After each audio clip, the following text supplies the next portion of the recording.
Congratulations after Liverpool's recent run. How much did you not just need a win tonight, but a statement win as well? Oh, listen, I don't know if it's a statement, but obviously it's a win and something to build on, and on to the next. Sense of relief though amongst you all? Listen, we in the football, or at least I'm in the football business for quite a while, so I don't think there's relief, but obviously we were all disappointed with losing games, and obviously it was a positive that it didn't happen, at least in my time. I think losing 4 in a row. So obviously that's something you have to then deal with as a group. Stick together, block the outside noise, and keep working. And today we won. That's it. We got 3 points on the board, and now we recover and have to be ready for Brentford. Don't often see the two centre-halves scoring in the same match. Talk us through both of those goals, because they were almost a carbon copy of each other. I think I had my goal obviously was in front of the goalie. I think Ibu was a powerful header. I think the last time we did it, I think, was in Milan. I think so. Good that we could be important in scoring goals and securing the win, of course. If there's one small negative from tonight, another goal conceded. How frustrating is that not to keep a clean sheet? Yeah, listen, we try to keep clean sheets, and you keep working so hard. And in football, obviously, you can concede goals. Unfortunately, today it happened, but it's about how you react. And in the end, it's about winning games, improving, and every day try to be better than the day before. And it sounds maybe cliche, but that's the only thing what we have in our mind, and we should have in our minds. And don't, like I said, don't get dragged into all the negative things that's going around at the moment. We want to perform, we want to improve, and that's the aim we have. How difficult is it to block the noise out though when it's all going on? Well, for me it's quite easy, but I'm obviously quite longer in the business than others. But obviously that's definitely a message that we have. You know, the only way that you can play your game in the best way possible is to focus on the task ahead, and that's perform as a team. Because that's the only way you can win games. Obviously, we have the individual quality. Otherwise, you won't play for Liverpool. We have to do it together in order to be successful, and keep going, and don't get dragged into all that stuff. Well done tonight. Thank you. Yeah, don't get dragged into all those pundits talking about the game or it's anything not pundits, like that. It's all like internet nonsense. Was it easy for you two to block out the noise? Yeah, it was for me. Yeah. What about you? Yeah, same. I didn't listen to any of it. I mean, I know it's ironic because we're sitting here covering the game, but I think when you have issues as a team and it's gone difficult, you need to block out all the outside noise, and there is a lot of noise. In the dressing room, you know what's happened, the manager knows, the players know, and you fix it. When you listen to everybody else's opinion, you know, there's too many opinions, and it can make a mess. And before the game, we haven't been overly critical about Liverpool at all, have we? I think you've been quite measured in how you should respond to it. And when you play 600-700 games like we have, you're always going to go through peaks and troughs. When you win trophies, people go overboard, and when you lose a couple of games or lose a semi-final, people go overboard. So it's just about keeping the medium, and you always know that a couple of days later you've got another game to try and prove people wrong, and that's what Liverpool have done tonight, and so they should do. They did need a response though, and that must be satisfying for them to get it, and also to get 5 different goal scorers too. Yeah, and I think a lot of it started from actually just defending properly. You know, a couple of the goals came actually defending a little bit deeper and then in transition. You know, I think if they defend well, they will be absolutely fine. You know, they have so many wonderful attacking players. So I think even Virgil will know that. He'll probably say, get people a little bit closer to me. Let's defend properly and let the boys at the top of the pitch win games. Maka, let's rejoin the game when they're already 1-0 down and they needed somebody to give them a little bit of a spark, and it was Ekitike. Yeah, and we mentioned him before the game because he's been a real bright spark in Liverpool's attack since he joined the club. And his goal was really nice. The first touch was excellent. This one over across Robin Koch. He has to pull himself up. And then his awareness to slow himself down, have a look at the goalkeeper. Doesn't rush at all. Everything is cool and calm in his mind. He knows exactly what he's going to do. Look at the goalkeeper, slows down, gets Liverpool back in the game. And he has to play now, doesn't he? I mean, I don't know whether Alexander Isak has got an injury. That'll come out in the next couple of hours. But he's a starter all the time. He's their best player. Yeah, he's their best forward, isn't he? With the two of them starting tonight, if it was a dress rehearsal, not so much a dress rehearsal, if it was a competition or an audition, then Ekitike is very much one hands down. Yeah, 100%. Yeah. And I think not only that, I think there were at times today he played almost as a 10 and he dropped and he received the ball. He can turn. He's a beautiful football player. I think obviously size, technically, and it looks like he can kind of embrace the pressure of what it's like to play for a massive football club like Liverpool. So he has to be a guaranteed starter at the moment. So what now for Isak? It's very, very early days still, and there are so many games.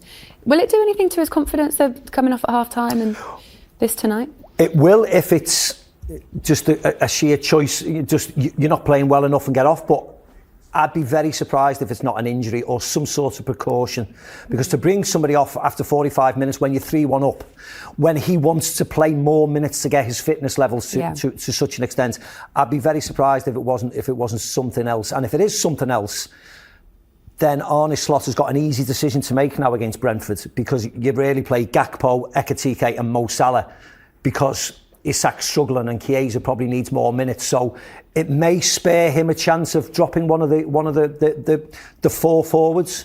But again, we'll wait and see when we finally get to know what's wrong with Alexander Isak. OK, well, we're going to get some reaction with the other striker. Ekitike is now speaking with Jules Breach. Let's go over to Hugo and her now. Hugo, you lit this stadium up so many times as a Frankfurt player. What was it like to score here as a Liverpool player so soon after you left? I had to. It was a great feeling. Obviously, it was something special today for me to come back. I would say at home. I know everybody's here, so it was a special game for me. And obviously, win, that was important, and score my first goal also in Champions League. I'm really happy. When you're one-on-one like that with only the keeper to beat, talk us through what you're thinking. I just keep it cool, calm.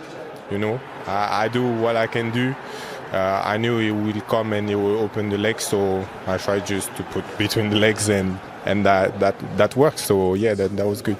You didn't celebrate. How much do you owe it to this club for the player that you are today? I have so much respect for them. They made the player I am right now. I wouldn't be here if I didn't came to Frankfurt. I just can be respectful and grateful for what they gave to me, and I will keep what I learned there and the value they gave me with me all the time in the future. It was your first time starting a game with Alexander Isak. How did you find it? I think that was good. Obviously, it was not the best half time together, but I think we can improve together. It's a very good player, and I know in time we need to work together and find a good association, and I think the links will come and then it will work. Of all of Liverpool's new signings that came in this summer, you seem to have settled in so quickly. Why do you think that is? I think because obviously in my brain I feel good at first. I have very good teammates, good staff. I love my life there. So I said a word, and I just hope I'm going to keep going because it's consistency in football.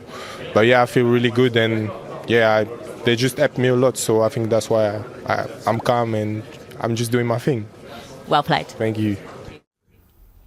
He's got quite a brilliant attitude, really, hasn't he? Very calm, very chilled. Here's his touch map. What did you make of his performance overall? Didn't have to do much to defend him, did he, Maka? No. The thing is, he is everywhere. And I think normally you think about, a Targum and a Gyökeres or those types, Haaland. This guy is a pure player. He's a beautiful football player. This is ridiculous, by the way. The pace that he has. And not only that, this second one, this touch I think is amazing. And then the composure, he said he knew the goalkeeper would open his legs. I didn't know that. He didn't even know him, he just signed this summer. Yeah, he's probably just said that in his interview, I think, mate. No, that's all it was. Oh yeah, but it was nice and calm, wasn't he? Goalkeeper comes flying out. Has a look at the goalkeeper to see where his body is and how he's positioned, and gets his goal. He has a confidence which I think is quite unique, actually. I don't think you can really teach that. He carries himself with, I think Fletch said it in commentary, he has an elegance the way he plays. And I think he's got something special, I think, about him. Obviously he's a fantastic player, but like you said, he's calm. He's got a real good body shape on him. When you see him running with the ball, he moves his shoulders really well, and he drifts left and right. He just looks like a real natural runner. and he's very skillful as well. And of course, coupled with the goals he scores, you know he's going to score plenty if he stays fit. Let's talk about Mo Salah, guys, and whether or not it's too early to talk about any kind of changing of the guard yet, because this could also just be a little bit of a momentary blip for Mo Salah. The consistency that he has had over his career, especially at Liverpool, has been incredible. Yeah, one of the best, and he deserves. Maybe he's had a little rest today, but that won't last very long. He'll be back in on the weekend. The season that he had was one of the best I've ever seen last season in terms of goals and assists. And he's still scored a couple in the Premier League already this season. Not like he hasn't scored at all. And he could have had a couple even against Manchester United. So I think to make him a little bit angry or maybe push him is not a terrible thing. And they have options now to rotate in case somebody has a drive. Action change now to what it was at the start of the show, not in the studio, but perhaps online. Everyone calm down. Well, listen, I mean, Florian Wirtz got an assist, didn't he, tonight? Before anybody starts saying that second You're one, not having the second one. That second one is not an assist. It was a simple pass to Sloboslai. That was an assist. But his first one was an assist, so that gets his confidence levels up. And then people stop talking about that. So loads of tick boxes tonight for Liverpool and a lot of the players. Yeah. All right, guys. Look, we're going to see more of the Liverpool goals after the break. And Arne Slot. And I've said here a few times, telling you guys how important set pieces are, how important the balance in set pieces is. And now we were able to score 2, so you go with 3-1 up in half-time because you score 2 pieces. That's 2 set pieces. And that is a big difference than if you don't score them and you go at half-time 1-1 with still the same amount of chances, but people would judge us definitely different when you don't score them. And the biggest exception for me was today, compared to the other games we've played, was the playing style of our opponent. So we got also some energy out of the moments we could press them, which in the last 4 or 5 games we played, we were not able to press the opponent because the ball wasn't on the ground, it was through the air. Sam? It was in the air, not through the air, in the air. You made some big decisions in your selection, so leaving out Salah is always going to be something that people take note of. And also the performance of Ekitike, he looked superb tonight. Yeah, the first goal he scored was special. You can see his pace in a moment like that. These were also moments we were hoping for. Like I said before the game, we were able the last few weeks to create many chances. But unfortunately not always able to score them. And today with Alex and Hugo, I brought 2 players on the pitch who are usually able to score goals. Alex was a few times close, but had to go off at half time, and that's not something you ask, but that's the difficult balance we were having with him. So when he came, he hardly had trained, so you bring him step by step forward, and then you feel like there must be a moment where he can play twice a week. And the first time we try, he did this in Sweden as well, but the first time we try, he has to go off, and let's hope that it's not that bad, but he has to go off because he felt his groin. So many people probably wanted me to play him more, and we had to find the balance, and unfortunately today that balance didn't work out for us perfectly, but let's hope for the best. Both of them did what I was hoping for, making runs in behind, making sure you're a big threat, and both of them did well. This is John Jackson from Tanzania. I have 2 questions. One is, how do you see Liverpool position on winning the EPL? And the second question is about one of your players, Mo Salah, is in a competition of winning the African Cup awards behind the name like Osimhen and Hakimi. Do you wish him to win the award? Of these names like Osimhen, Hakimi, regarding Hakimi had a good season winning Champions League. Oh yeah, that's definitely true. Yeah. So, how do you see it? I completely agree with you. Hakimi had a great season, but I don't think but people who are in the room know this better than me. Is there ever been a player that scored so many goals and assists in the Premier League? They know that? No, last season. So that's probably more than special. But yeah, it's up to other people to decide who should win. But if you want to have my vote, I would vote on Mo Salah. But yeah, Africa has a lot of good players. Where Hakimi and Mo are two of them, and Osimhen, like you just said as well. But I would give it to Mo if I had to vote. How do you see the position of Liverpool winning the EPL this season? That was my second question. Now we are mainly focused on the short term at the moment. By the way, we are always focused on the short term, on the next game, and we know we have the quality and the team that can compete.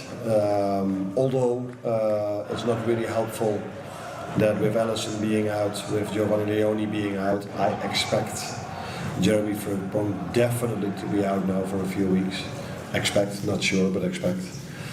And let's wait and see how it is with Alex. And although people like to talk about us thinking that we have 25 to 30 first team players, when we play 11v11 on the training session, we almost always need 1 or 2 players from the under 21. So that is something I'm aware of.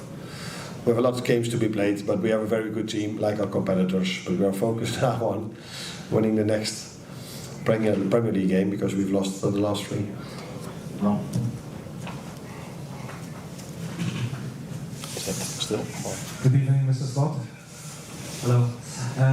After 10 minutes, you had a long conversation with Dominic Slobosky on the sideline. What was the topic and how did you see his performance today? The topic was that my team and myself watch 3, 4, 5, 6, 7, 8 games of the opponent, and not once they've played like this. So we were expecting a 4-3-3, maybe with a winger in the 9 press. We were expecting a 4-4-2. We were even expecting a 5-3-2, but we weren't expecting a 5-2-3. And that's what they did. The good thing is it's quite familiar for us because Palace plays it, United plays it, Burnley plays it. So I had to adjust a little bit how we wanted to press, and so that's what the conversation is about. Dominic again had a good performance. Since I'm here, he's one of the players that maybe after Virgil and Mo have played the most minutes for me. And that tells you what I think about it.